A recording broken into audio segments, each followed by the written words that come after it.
نوتدونی اولین فروشگاه نوت موسیقی در ایران.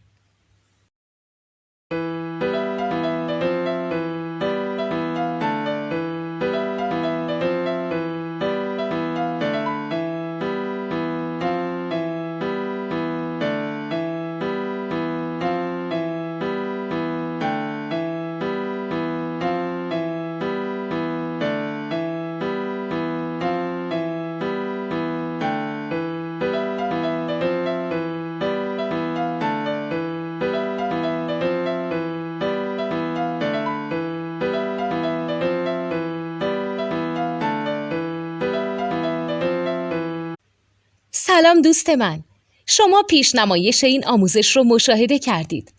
برای دیدن آموزش به صورت کامل میتونید به وبسایت نوت2 که مرجع آموزش موسیقی هست مراجعه کنید. همچنین برای تهیه نوت موسیقی مرتبط با این آموزش هم میتونید به وبسایت نوتدونی که بزرگترین آرشیو نوت موسیقی در ایران هست مراجعه کنید.